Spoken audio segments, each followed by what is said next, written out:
Hello, it's a pleasure to welcome you with our new book, Future Digital Society Transformation with the Post-Informational Age, which is dedicated to our fifth anniversary of the Forum Secure Digital Future 21, established in 2017.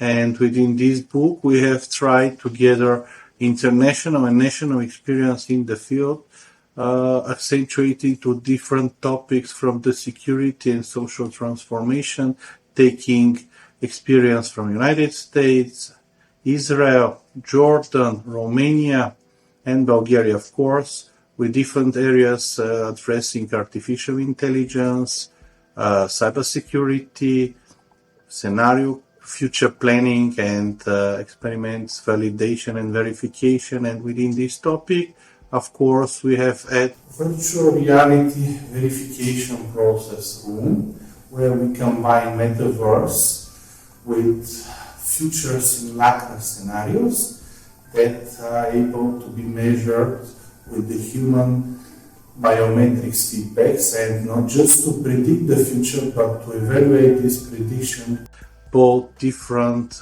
generations, starting from the generation Z and the artificial intelligence and future avataring, aiming generation X. This means more experienced researchers in the field.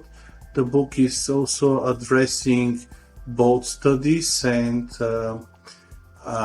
opinion leaders with the security area that are trying to foresee the future towards the next 10-15 years.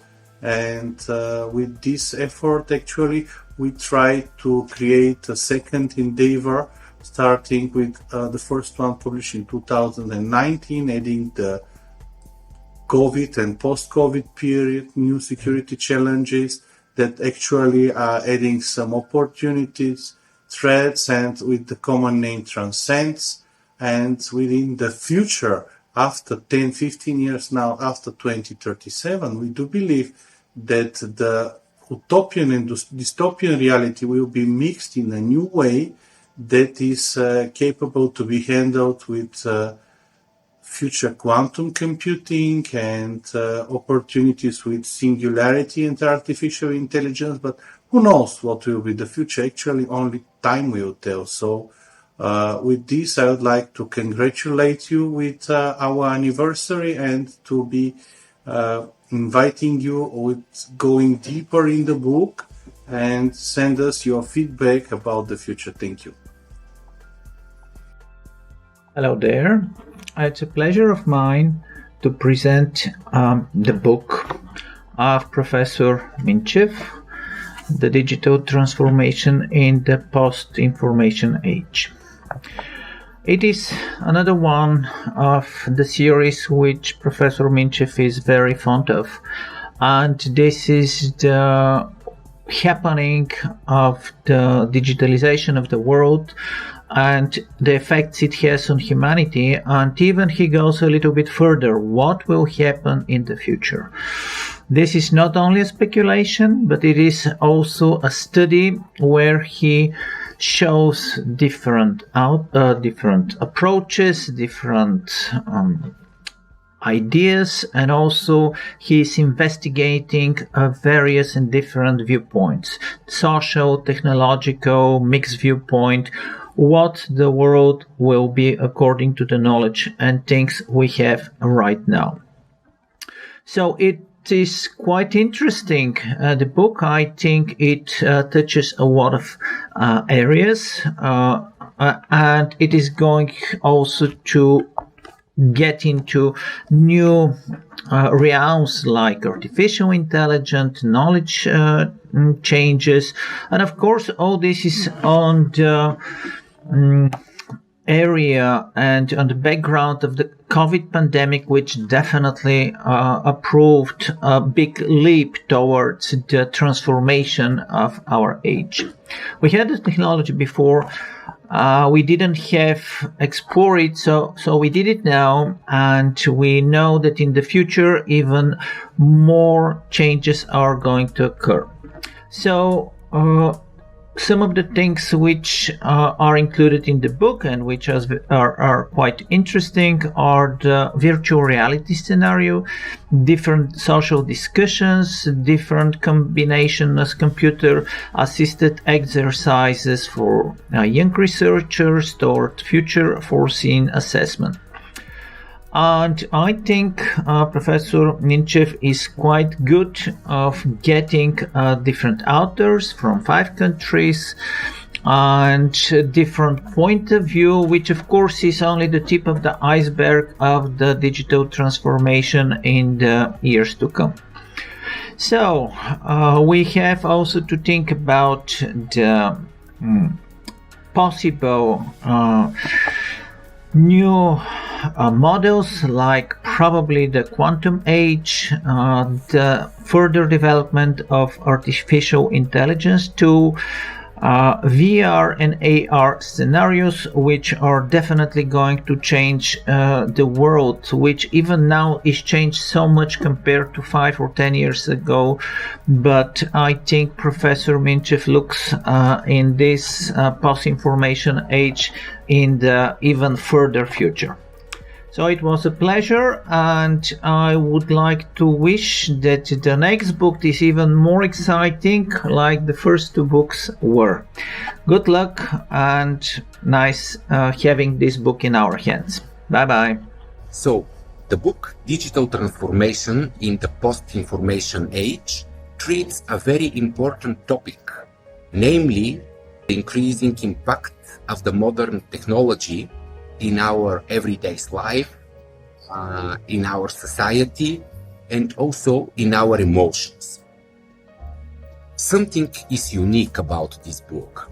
Most of the books are trying to explain the reality or to predict the future from the point of view of single theory or single scientific field. But in this book, you will see that the authors are trying to predict it using multidisciplinary approach, namely looking from the point of view of social sciences, from computer technologies, from the point of view of biology, space, and also security. The book describes very well how the last pandemic impacted our society and everyday life. Also our emotions, our between human relations, and also our trust to society and also our government, so that better prediction is achieved. At the end, thank you for your attention, and for more details you can see the book. Welcome, I'm Gabriela Chavgova, a student in Eindhoven University of Technology, and I want to contribute to human-machine interaction by giving machines the ability to recognize our emotions so we can have more natural conversations with them in the future. For our project, we develop a machine learning algorithm classifying 8 emotions from human voice, like joy, surprise, fear, and so on. To construct our models, we extract various features from sound recordings and use 1- and 2-dimensional convolutional neural networks. Our models reach 93% accuracy for females and 67% for males. Then we programmed the voice assistant with basic conversation functionality and integrated the emotion recognition algorithm in it. So while the user speaks to the assistant, it can detect the user's emotions. Finally, we 3D modeled and printed a robot head prototype with moving eyebrows, eyes, and mouth, controlled by servomotors. This way, the robot head can make facial expressions and show different emotions. We embedded the emotion recognition assistant in the Raspberry Pi 4 of the head, so the robot can both distinguish and display emotions. The end result is a robot voice assistant recognizing and expressing emotions, so the conversations with the user can be more natural. We believe we made a step forward towards better connection and understanding between us humans and our machine creations. Thank you. Nowadays, most of the cybersecurity companies are not not pretending to protect or obfuscate their source code of their software solutions. Because of the open source community, this is the one thing, but mainly because they are counting on patents and copywriting. That's so anybody is trying to copy their software, this is going to be sued. Okay, we know everything about this. But hackers are using this information that is fulfilled and it's completed in their software. So they're extracting this information, this kind of methodologies that they're using in their antivirus software after they reverse engineering then, and making much more sophisticated malware and ransomware attacks, which is a very big problem and a very big gap in the cybersecurity sphere. The future about cybersecurity and cybersecurity threats that are going to use malicious technologies and machine learning are going to be enchanted and going to rise up and with the higher levels of dangerous activities and unlikely unstoppable for the conventional anti-malware or cybersecurity solutions.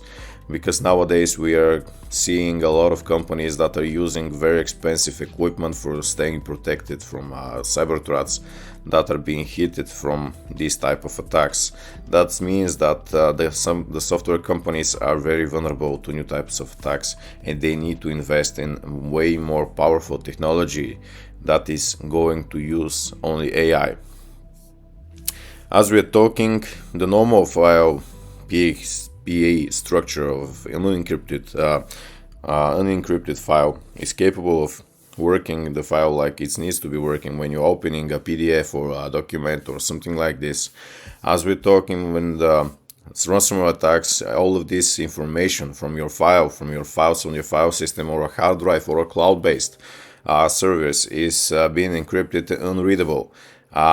In the book, you may see examples of these types of infection and types of attacks that are dealing with the consequences of the ransomware attack that is hitting the entire computer system. Mainly, as we thought, why the ransomware attacks are so fast and encrypting all of your data, that's because they're not encrypting your entire file. Let's say if you have a document that is 1 gigabyte, or you have a picture or a video that is larger than 1 gigabyte, it's going to take, even that you have the most powerful computer on the market, to encrypt this entire file for about 8 hours or more. That's why the ransomware attacks and most of the developers of the ransomware attacks are taking advantage by encrypting the header, the file PE structure header, where the instructions are stored for the operation of the file. That's how they are encrypting your file. The information that your file is holding, it's there, it's not encrypted, but the patterns that your file is working with is encrypted and you cannot access it from there. That's why we embedded algorithm that is capable of restoring these patterns by using machine learning and training data. And the algorithm is having a lot of success, like with 30 or 40% of success ratio, about 1,000 samples of malware or in ransomware, and 100,000 infected files, which is a very good number as we're talking, because this is the first step and the first experiment of doing this type of ransomware reversing attack event. And from there we are going to the next step of the ransomware attacks, that they're encrypting a random based sector of the file, which is also a very good way to foolish and to make the file unreadable, unusable. All of these types of ransomware attacks using technologies like stealth ransomware, like machine learning, like deep learning if they're connected to cloud intelligence network. They nowadays can use Tor networks, Onion browsers, Onion platform also, which is Tor is based on. But also they can use hosted websites already existing in the world. So thank you for your attention. Thank you for your time, and have a good day from me.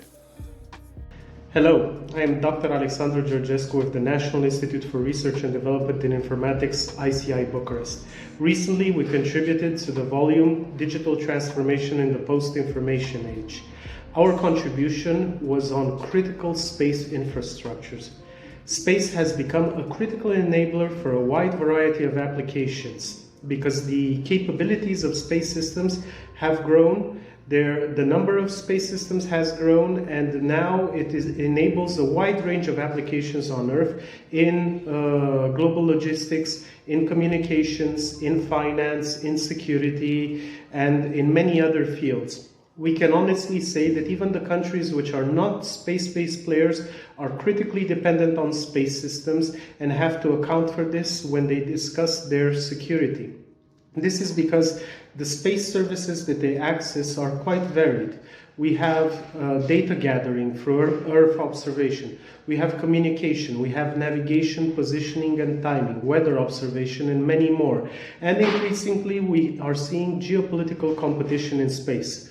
From a critical infrastructure protection perspective, this means that space systems can be critical infrastructures, and this also means that we have to pursue resilience with regards to space systems and also with regards to our critical dependence on space systems. We have seen recently, for instance, the fact that space has become an operational domain for NATO, just like cyber became one in 2016. We have seen the appearance in the EU of an EU agency for the space program, of a Directorate General for Defense Industry and Space, and many other initiatives that show that the great space players and even the minor ones are actively consolidating their position in space also from a security perspective. Our article deals with these issues and also underlines the differences between space systems and traditional terrestrial-based systems.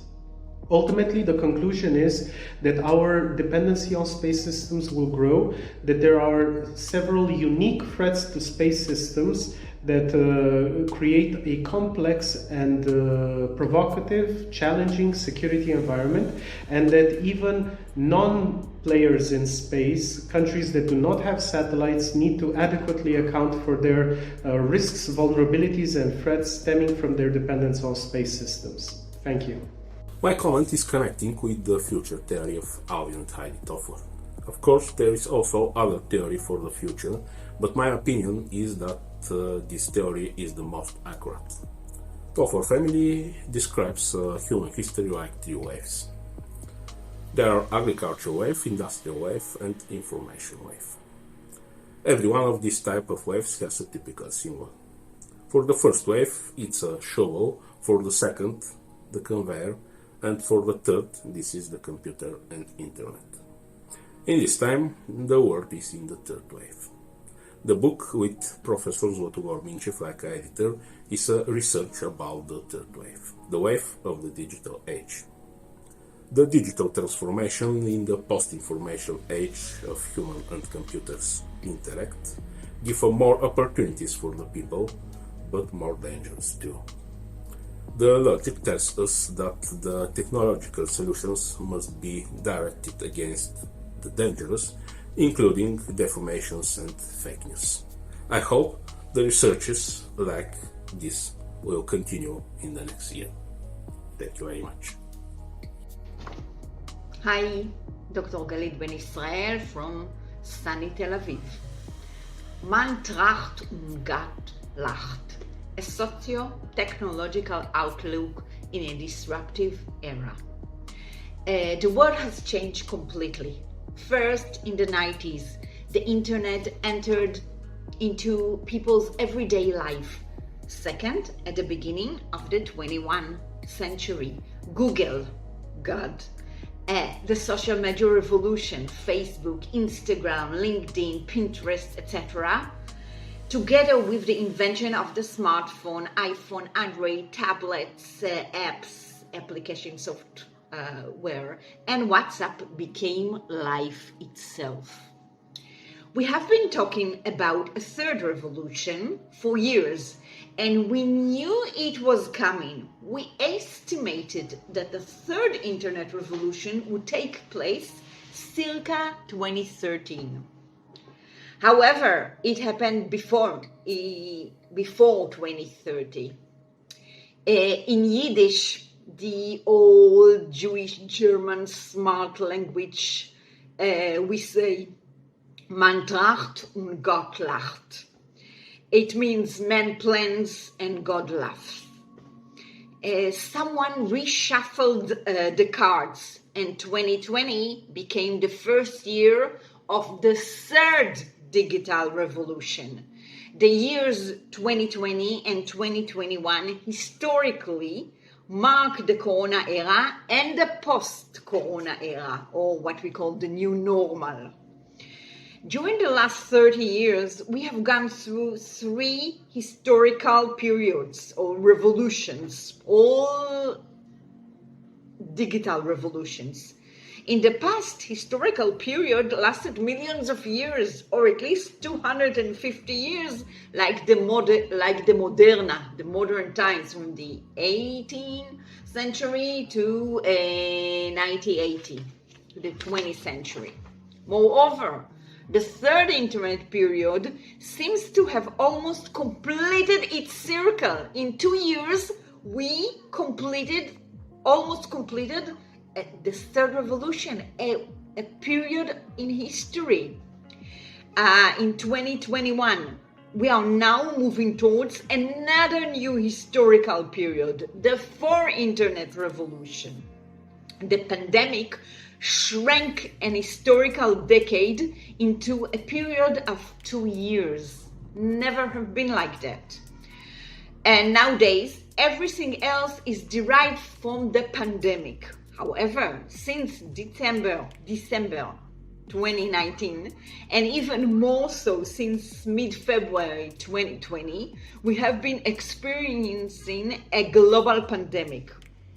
Corona era refers to the first year of the pandemic, 2020, and then in 2021 there was a global vaccination campaign began at the end of the 2020, and the epidemic has receded, luckily for us. What is the situation today? We are entering 2023 and now it's December 2022. According to Oxford Dictionary, the year 2022 is the period of Goblin Mode, which is the period of after the post-Corona era or after the new normal. Okay, it was in 2021. The term refers to a behavior that rejects social norms, expectations, and is unapologetically self-indulgent, lazy, careless, or greedy. We know many people nowadays, and we know this is their behavior. It seems like we have some new gods or trends these days. Science, scientists, metaverse, Elon Musk, Netflix, Zoom, Zoomers, remote working, remote conferences, working from home, digital nomads, artificial intelligence, mRNA. Wow, what a word! TikTok, Kanye West, Generation Z, Zelensky, maybe Trump again, climate change crisis, the return of the tribes, empires, dictators. History repeats itself again. Some questions for reflection for the coming year, the year 2023. Have we entered a new brave world where Corona or other pandemics will become the norm? Is it going to be routine? Have we entered a world of old new and new wars? Have we entered a world with a new world order, a new digital world order with new empires? Time will tell. Meanwhile, do remember that the future is unknown, the present is uncertain, and only the past is constantly changing. Galit Ben Israel from Tel Aviv. Bye bye. Hi, I'm Max Kilger, Associate Professor of Practice in the Information Systems and Cybersecurity Department at the University of Texas at San Antonio. And thank you for this brief opportunity to chat with you today. So please excuse the headphones. I'm away from my home studio, and so I just want to make sure we get good, clean audio today. So I'd like to talk to you just for a little bit about the chapter on terrorism and targeting people, healthcare systems, and the effect on national security during the COVID-19 pandemic. So terrorism or terrorist acts, there are over 100 definitions for terrorism. The one that I've developed and like to use is basically an event or threat an event that targets a specific population with the purpose of causing fear, terror, and anxiety in that target population. Now, it's an interesting and useful definition. So, for example, if you have a ransomware attack on a hospital, for example, that would probably follow under that definition of terrorism because you have a specific target population, which is the hospital and patients in it, and you have the event, which is the ransomware, which causes issues with healthcare provisions inside the hospital, causing terror and anxiety among the patients, their families, and their friends. So, but we want to look at some more specific things that is specific to the COVID-19 pandemic. And this pandemic is actually producing a significant number of useful opportunities for terrorism and terrorist acts, whether the terrorists are non-nation state actors or whether it's terrorist acts committed by a nation state. So, for example, we could see an attack on a healthcare research institute where they're evaluating the effectiveness of a vaccine, for example, for COVID-19.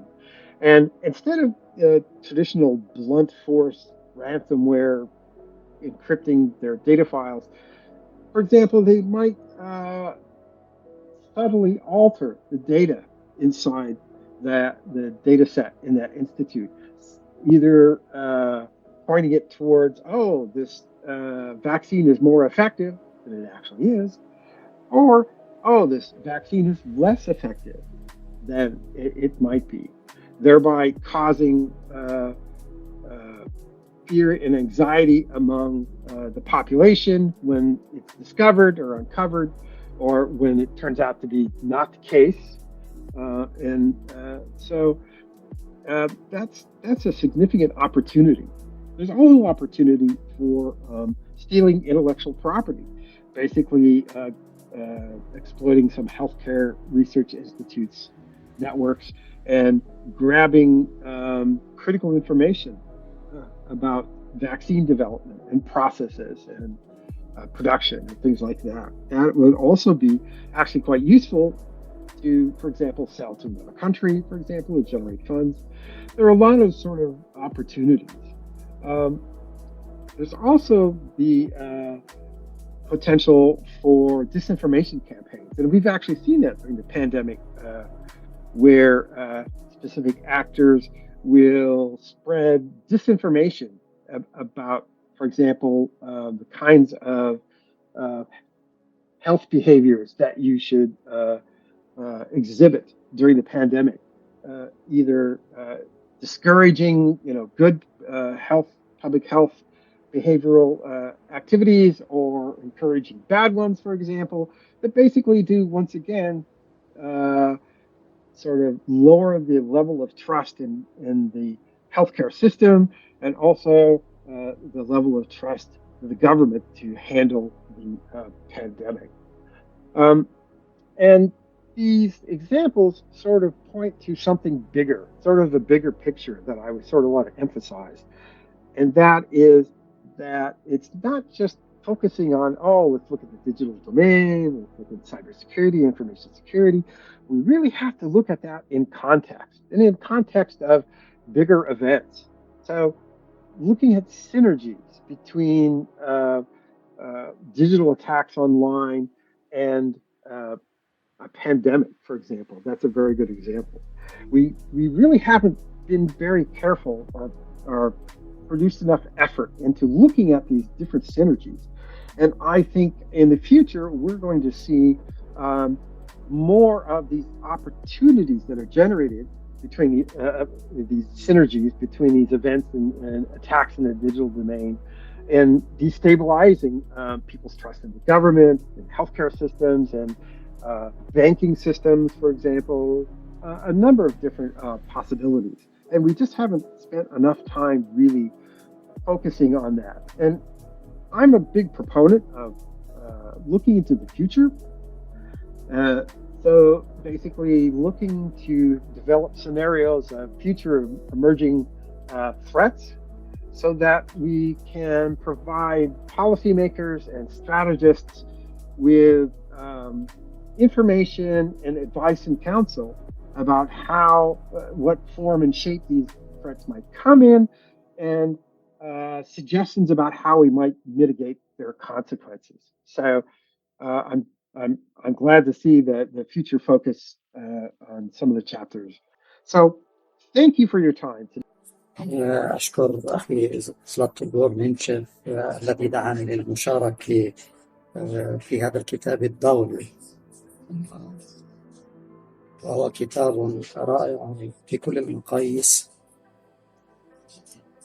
موضوعاته متعددة، وأعتقد أن القارئ سيجد فيه متعة كبيرة، خاصة أن الذين كتبوا وساهموا في إصدار هذا الكتاب هم أساتذة أجلاء من أكثر من بلد في العالم، وهذا عمل جيد في كل المقاييس يستحق أخي دوتسنت فضيلة الدكتور منشف كل التقدير والاحترام لجهوده العلمية البحتة، مساهمته في الارتقاء بالعلم الحاسوب والأمن الحاسوب والتقرير المعلومي، كل ما يتصل بهذا العلم المعاصر والذي يسود كل قطاعات العمل الاقتصادي والاجتماعي والسياسي والمالي. لقد تناولت في هذا الكتاب تأثير وسائل التواصل الاجتماعي على العقلية البشرية وعلى عقلية الأجيال الحالية والقادمة.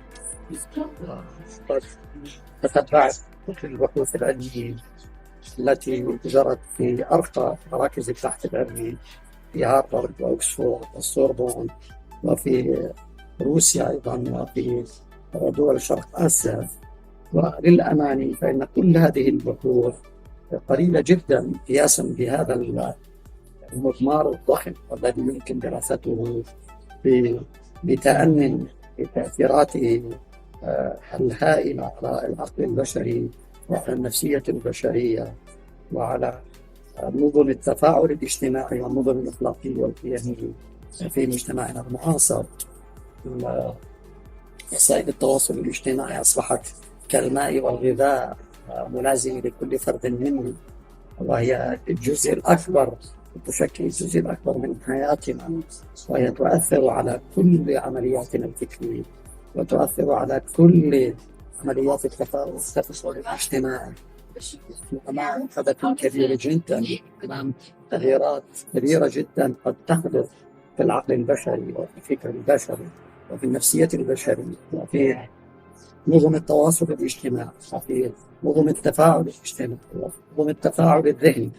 نحن أمام عمل كبير جدا وأمام تغييرات هائلة جدا، وهذه تستحق آلاف الدراسات وآلاف البحوث العلمية الموضوعية لكي تكون البشرية على معرفة بحجم التغييرات التي قد تحدث.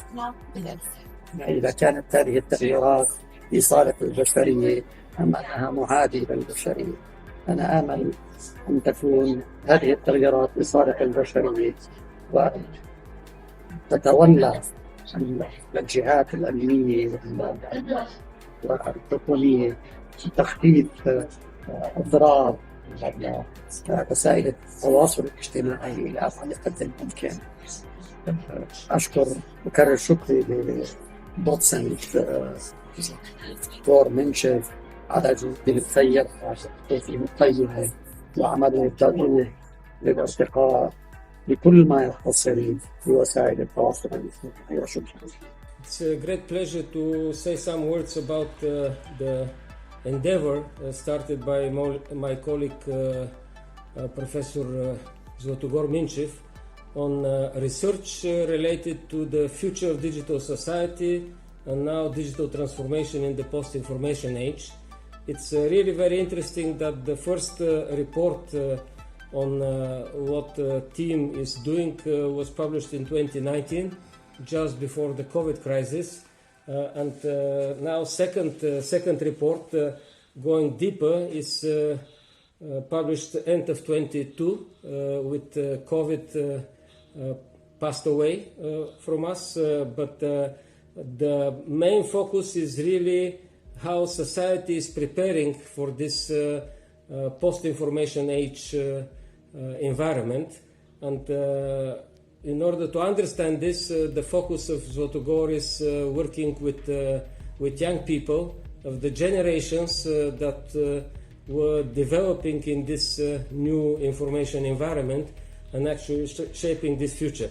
I'm very happy that this study is going in a very interesting direction, starting with the base we developed together already in the period 2004-2008 about using of operational research and modern mathematical methods and information technologies to plan operations, to plan capabilities in area of security.